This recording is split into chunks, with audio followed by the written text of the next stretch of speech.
Capítulo 9. Enquanto caminhava, Jesus viu um homem cego de nascença. Seus discípulos perguntaram: Rabi, por que este homem nasceu cego? Foi por causa de seus próprios pecados ou dos pecados de seus pais? Jesus respondeu: Nenhuma coisa nem outra. Isso aconteceu para que o poder de Deus se manifestasse nele. Devemos cumprir logo as tarefas que nos foram dadas por aquele que me enviou. A noite se aproxima, quando ninguém pode trabalhar. Mas enquanto estou aqui no mundo, eu sou a luz do mundo. Depois de dizer isso, Jesus cuspiu no chão, misturou a terra com saliva e aplicou-a nos olhos do cego. Em seguida disse: Vá lavar-se no tanque de Siloé, que significa enviado. O homem foi, lavou-se e voltou enxergando. Seus vizinhos e outros que o conheciam como mendigo começaram a perguntar: Não é este o homem que costumava ficar sentado pedindo esmolas? Alguns diziam que sim, e outros diziam: Não, apenas se parece com ele. O mendigo, porém, insistia: Sim, sou eu mesmo. Quem curou você? Perguntaram eles. O que aconteceu?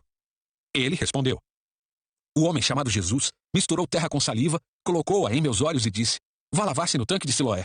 Eu fui, me lavei e agora posso ver. Onde está esse homem? Perguntaram. Não sei, respondeu ele. Então levaram aos fariseus o homem que havia sido cego, pois foi no sábado que Jesus misturou terra com saliva e o curou.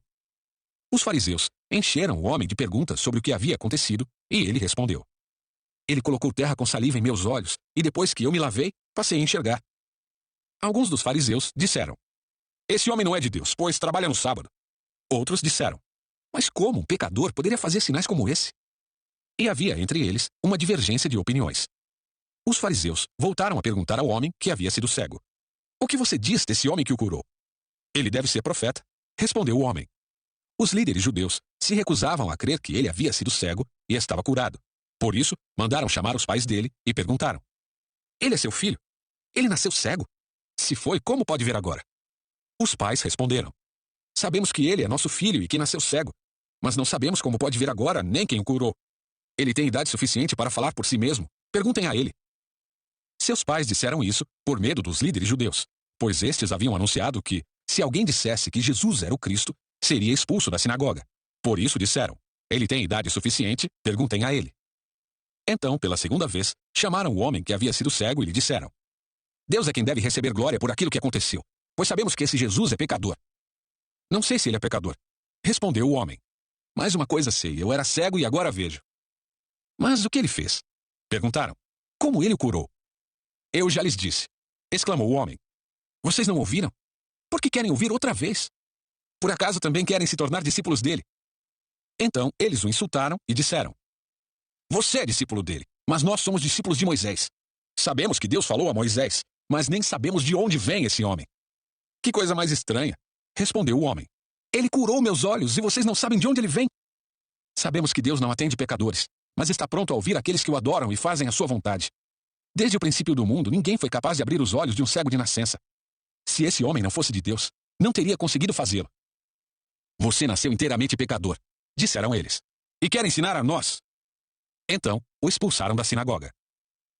Quando Jesus soube do que havia acontecido, procurou o homem e lhe disse: Você crê no Filho do Homem? Quem é ele, Senhor? Perguntou o homem. Eu quero crer nele. Jesus respondeu: Você ouviu, e ele está falando com você. Sim, Senhor, eu creio, declarou o homem, e adorou a Jesus. Então Jesus disse: Eu vim a este mundo para julgar, para dar visão aos cegos, e para fazer que os que vêm se tornem cegos. Alguns fariseus que estavam por perto o ouviram e perguntaram: Você está dizendo que nós somos cegos? Se vocês fossem cegos, não seriam culpados. Respondeu Jesus: Mas a culpa de vocês permanece, pois afirmam que podem ver,